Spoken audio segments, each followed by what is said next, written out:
तो बिहार में नए और बड़े सियासी उलटफेर की उल्टी गिनती शुरू हो चुकी है। 24 घंटे बाद नई सरकार के गठन के आसार के बीच चौंकाने वाली खबर आई है। आरजेडी का बड़ा गेम प्लान सामने आया है। सूत्रों के मुताबिक आरजेडी अब जेडीयू में टूट कराने की कोशिश में लग गई है। जेडीयू विधायकों को आरजेडी ने ऑफर दिया है। विधानसभा से इस्तीफा देने पर लोकसभा का टिकट देने का ऑफर दिया गया है। जेडीयू विधायकों से इस्तीफा दिलाकर आरजेडी बहुमत का आंकड़ा नीचे लाना चाहती है ताकि तेजस्वी यादव को सीएम बनाया जा सके। लोकसभा चुनाव से पहले बिहार में इंडी गठबंधन का टूटना तय हो गया है। बस औपचारिक ऐलान होना बाकी है। बीजेपी और जेडीयू में सहमति बन गई है। बीजेपी ने एनडीए के बिहार के घटक दलों से भी सहमति ले ली है। नए गठबंधन का ऐलान कभी भी हो सकता है, लेकिन लालू यादव भी अभी हथियार डालने के मूड में नहीं है। वो जेडीयू में टूट कराने की कोशिश में लगे हुए हैं। आरजेडी जेडीयू के बीच झगड़े में एक बड़ा डेवलपमेंट भी हुआ है। आरजेडी ने एक बार फिर नीतीश कुमार पर सवाल दागे हैं। सांसद मनोज झा ने कहा कि नीतीश कुमार को मौजूदा हालात पर अपना रुख क्लियर करना चाहिए। मुझे तो अभी तक इसको मैं क्या कहूं, अफवाह ही मानूंगा ना, क्योंकि कल आपको स्मरण हो मैंने कहा था कि जो संशय की स्थिति है वो संशय असहज कर रहा है और इस असहजता को दूर करने का एक ही व्यक्ति के पास निदान है और वो है माननीय मुख्यमंत्री जी। उसका कोई मुझे जवाब नहीं मिला, इसलिए मैं कह रहा हूं कि अब तक अभी आप जो कार्यशैली देखें, आपने तो बिहार को इतने वर्षों में कवर किया, आप देखें नौकरी रोजगार क्या क्या नहीं, बिहार मतलब चर्चा का विषय पूरे देश में अच्छे कारणों से। तो मुझे तो कहीं नहीं दिखता है कि इसमें कोई दरार कोई रार कुछ है। और अंततः मुखिया तो नीतीश जी हैं इस महागठबंधन के। कई चीजें हैं, बुनियाद उन्होंने तेजस्वी जी ने और लालू जी ने मिलकर रखी थी।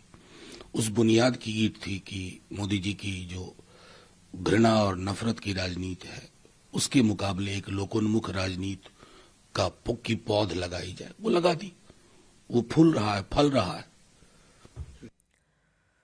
तो बेशक आरजेडी की तरफ से कहा जाए कि सब कुछ ठीक है, इंडिया गठबंधन एकजुट है, लेकिन फिर भी नीतीश कुमार से स्टैंड साफ करने की बात इस तरफ इशारा करती है कि आरजेडी को भी साफ संकेत नीतीश कुमार की तरफ से दे दिए गए हैं।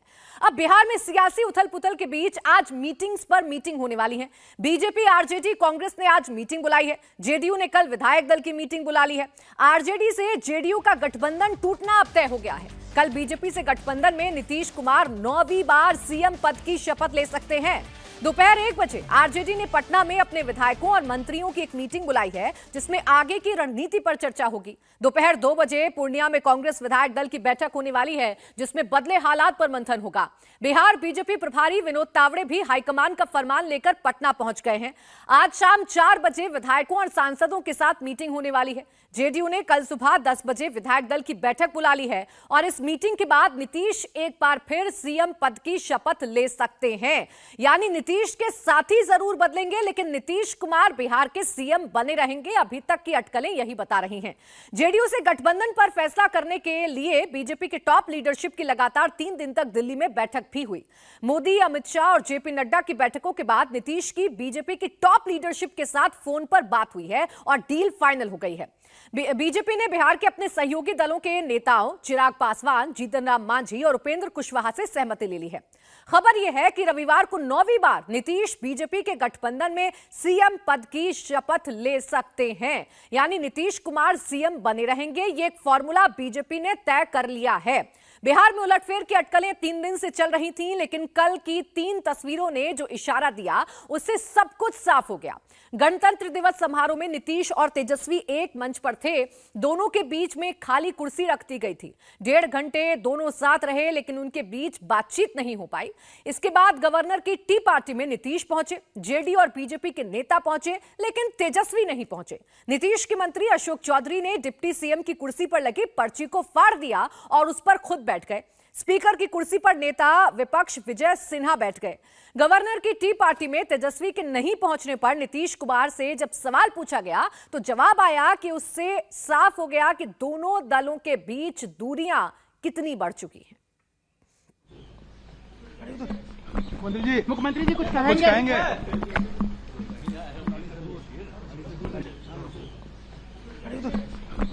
मुख्यमंत्री जी कुछ कहेंगे?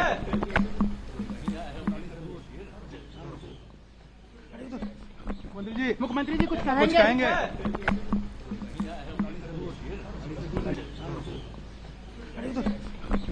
मुख्यमंत्री जी कुछ कहेंगे? मेरे सहयोगी नीतीश चंद्र हमारे साथ पटना से जुड़ गए। नीतीश, दरार तो साफ तौर पर देखने को मिल रही है। यह भी अब तय हो गया है कि नीतीश कुमार आरजेडी का दामन छोड़ सकते हैं, लेकिन इस दरार का औपचारिक ऐलान कब होने की संभावना है?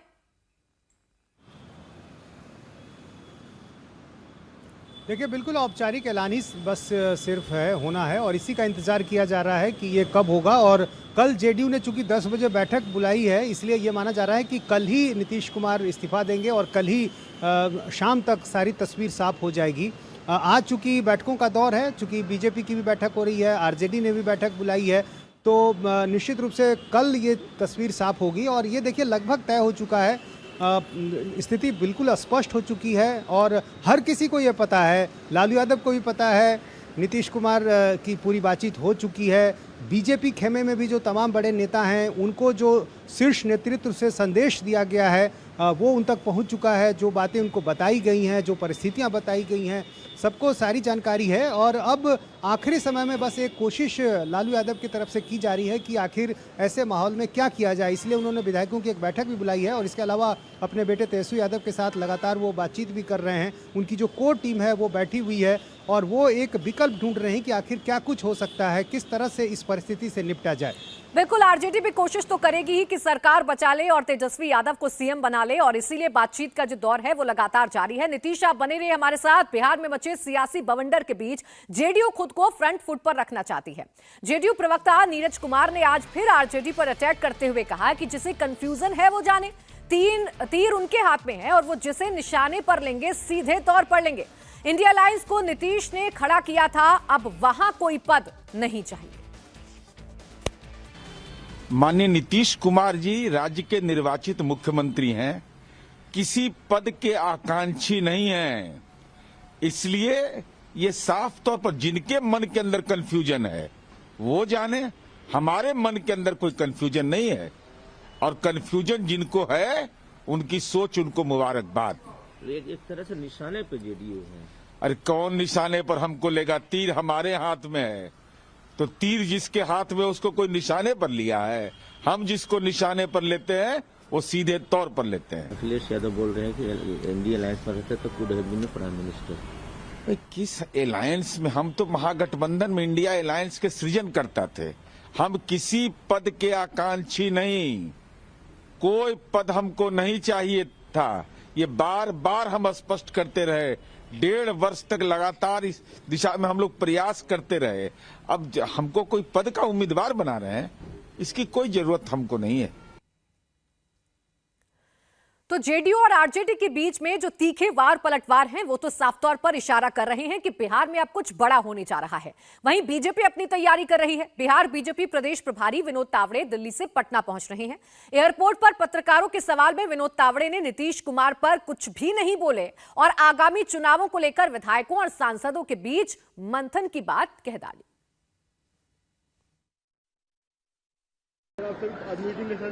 बिहार में भाजपा प्रदेश कार्य समिति, भाजपा विधायक दल, भाजपा संसदीय दल, सभी सांसदों की आज बैठक है, जिसमें आने वाले लोकसभा और बाकी सब चीजों का विचार किया जाएगा।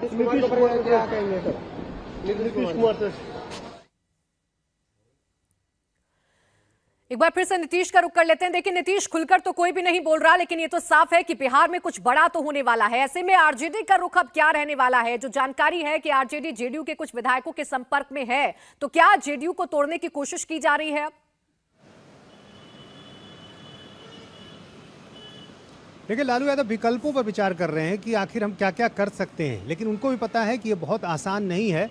और ऐसे ही कई विकल्पों में एक विकल्प ये भी है उनके पास कि वो जेडीयू के कुछ विधायकों को लोकसभा का टिकट का ऑफर दे रहे हैं। हमारे पास सूत्रों से खबर है कि कुछ विधायकों को इस तरह के ऑफर दिए गए हैं।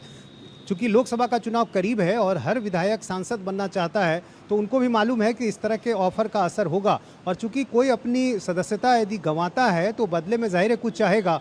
तो यदि लालू यादव जिनको भी ये ऑफर दे रहे हैं उनसे विधायक की का इस्तीफा यदि दिलवा देते हैं, जाहिर है उसके बाद जब सांसद का टिकट मिलेगा तो जेडीयू के विधायक से विधायकी से वो इस्तीफा दे देगा, तो ऐसे में जो बहुमत का जादुई आंकड़ा है वो कम हो जाएगा। लेकिन इसके लिए भी कई विधायकों को आवश्यकता होगी उनको तोड़ने के लिए और इस बात को मनाने के लिए, और जेडीयू का कोई विधायक इसके लिए तैयार होगा ये बहुत आसान नहीं है, लेकिन उनकी तरफ से कोशिश जरूर की जा रही है और ऐसे ही कोशिशों के लेकर वो लगातार बैठक कर रहे हैं कि हम क्या कुछ कर सकते हैं। दूसरी कोशिश उनकी ये भी है कि आरजेडी के जो विधायक हैं उनको भी एकजुट रखा जाए, उनको एक मैसेज दिया जाए, बताया जाए कि इस परिस्थिति में हम क्या कर रहे हैं और क्या हमें करना चाहिए। तो इसको लेकर उन्होंने बैठक भी बुलाई है। तो लालू यादव के पास बहुत ज़्यादा विकल्प नहीं है और जो उनकी कोशिश है उस कोशिश में वो कामयाब भी हो पाएंगे ये भी थोड़ा संदेहास्पद है, क्योंकि देखिए कोई भी विधायक जहां तक टूटने की बात है तो एक तो 45 का आंकड़ा, उसके हिसाब से दलबदल कानून से बचने के लिए उनको काफ़ी संख्या में विधायकों को आवश्यकता होगी तोड़ने की, और इतने विधायक आखिर रिस्क क्यों लेंगे, कोई अपनी सदस्यता क्यों गवाएगा। तो ऐसे में विधायकों के और वो भी टूटने तब का जब जो नीतीश खतरा है बहुत कंफर्टेबल ज्यादा नहीं सिचुएशन में है, और जेडीयू और विधायक तब बीजेपी साथ टूटे जब मिलती है तो उनको बहुमत का तस्वीर आंकड़ा साफ भी दिखे। आसानी से छू जाएगी और एक सरकार फिर से नीतीश के नेतृत्व में बिहार में चल पाएगी और ऐसे में विधायकों को तोड़ना वाकई में मुश्किल है। आप बने रहे नीतीश हमारे साथ। बिहार में जेडीयू का एनडीए में जाना अब तय हो गया है, ये जेडीयू के सांसद सुनील कुमार पिंटू ने इंडिया टीवी से बातचीत में क्लियर कर दिया। इंडिया टीवी से सुनील कुमार पिंटू ने कहा कि जनता चाहती है जेडीयू फिर से एनडीए के साथ जाए। हमारे साथ हैं जेडीयू के सांसद सुनील कुमार पिंटू। सुनील जी, जो खबरें चल रही हैं आप तक भी पहुंच रही होंगी, आपके पास क्या जानकारी है? अब तो ये लगभग तय माना जा रहा है कि नीतीश कुमार इंडिया छोड़ रहे हैं और एनडीए में आ रहे हैं। देखिए, जो टीवी चैनलों के माध्यम से या जो भी चर्चाओं का जो बाजार है उससे तो स्पष्ट दिख रहा है कि हमारे माननीय मुख्यमंत्री जी वापस एनडीए में आ रहे हैं। और देखा जाए तो सही में बिहार की भी जनता चाहती है कि माननीय मुख्यमंत्री एनडीए में ही रहें, क्योंकि आज के डेट में अगर हमारा पूरी दुनिया में अगर डंका बज रहा है तो माननीय नरेंद्र मोदी जी के नेतृत्व में। और बिहार में 2005 में जब पहली बार माननीय मुख्यमंत्री जी बीजेपी के साथ एनडीए की सरकार बनी थी तो बिहार में विकास हुआ, उससे पहले विकास कहीं नहीं था। आज जितने भी 2 लेन 4 लेन पुलिया पटना में फ्लाईओवर्स देख रहे हैं, ये 2005 के बाद माननीय मुख्यमंत्री नीतीश कुमार जी के नेतृत्व में बीजेपी की सरकार के साथ काम हुआ। तो आपको लग रहा है कि चूंकि अभी नरेंद्र मोदी को लेकर जो लोगों की सोच है और अयोध्या में राम मंदिर के प्राण प्रतिष्ठा के बाद जो एक माहौल है, नीतीश कुमार उस माहौल को देखकर आ रहे हैं? नहीं, माननीय मुख्यमंत्री जी जो अगर घर वापसी हो रही है एनडीए में, वो अगर आ रहे हैं तो जो चर्चाएं हैं वो कहीं ना कहीं वो आरजेडी में अपने आप को कंफर्ट नहीं महसूस कर रहे हैं, और जो बीजेपी के साथ उनको फ्री हैंड काम करने का था वो कहीं ना कहीं वहां नहीं दिख रहा था। और बिहार की जनता भी चाह रही है कि बिहार के विकास के लिए वो बीजेपी के साथ। लेकिन आरजेडी की तरफ से भी कहा जा रहा है कि कोशिशें हो रही हैं। लालू यादव को आप जानते हैं, काफ़ी पुराने राजनेता, एक्सपर्ट हैं इन चीज़ों के, तो क्या उनकी तरफ से भी जो कोशिशें हो रही हैं उसको लेकर भी आप लोग सतर्क हैं? देखिए, इसमें सीधा बात है कि वो लाख कोशिश कर ले, जनता माननीय मुख्यमंत्री जी के साथ है, नरेंद्र मोदी जी के साथ है। जनता राम मंदिर के बाद कहीं भी न लालू जी, ये लोग तो हमेशा से राम मंदिर का विरोध किए हैं, और माननीय तेजस्वी जी तो कितनी बार बोल दिए कि हॉस्पिटल और ये स्कूल खोला जाए। तो इसका मतलब है कि देश के जितने भी मंदिर, मस्जिद, चर्च को तोड़ के सब जगह स्कूल और हॉस्पिटल बना दिए जाए। हर धर्म की अपनी अपनी आस्था है, लोग अपने अपने धर्म को मानते हैं, और चर्च स्कूल के लिए भी देश में जगह है और मंदिर, मस्जिद और चर्च के लिए भी जगह है। तो अभी तक जो जेडीयू और आरजेडी हर मुद्दे पर सुर से सुर मिला रही थी, अब उनके सुर एक दूसरे से अलग हो चुके हैं और राम मंदिर के मुद्दे पर भी अब नीतीश कुमार की पार्टी खुलकर बोल रही है। अब नीतीश कुमार गठबंधन क्यों तोड़ रहे हैं, आइए उसकी वजह आपको समझा देते हैं। नीतीश कुमार राहुल गांधी के व्यवहार से नाराज थे। इंडी गठबंधन में नीतीश कुमार अपमानित महसूस कर रहे थे। ये नाराजगी 13 जनवरी को अलायंस की मीटिंग से सामने आई थी। संयोजक के लिए सीताराम येचुरी ने नीतीश के नाम का प्रस्ताव रखा। लालू यादव और शरद पवार ने इसका समर्थन किया, लेकिन ममता का नाम लेकर राहुल गांधी ने प्रस्ताव का विरोध कर दिया। राहुल ने जब विरोध किया तो सोनिया और खरगे ने भी उन्हें नहीं टोका। नीतीश को लगा कि इतने अपमान के साथ गठबंधन में रहने का कोई फायदा नहीं है। मोदी से लड़ने की बजाय मोदी के साथ रहने में ज्यादा फायदा है। ये वही नीतीश कुमार हैं जो अब से 1 साल पहले हर एक स्टेट में घूमकर महागठबंधन को बनाने के जुगाड़ में लगे हुए थे। अलग अलग स्टेट में जाकर रीजनल पार्टी के बड़े बड़े नेताओं नेताओं से मुलाकात कर रहे थे और यह माना गया कि नीतीश कुमार की इन कोशिशों की वजह से ही इंडिया अलायंस बन पाया, लेकिन इंडिया अलायंस में सम्मानजनक पद ना पाने की वजह से नीतीश कुमार की नाराजगियों की खबरें सामने आती रही और उसी का नतीजा है कि फिलहाल बिहार में सियासी अटकलें तेज हो रही हैं।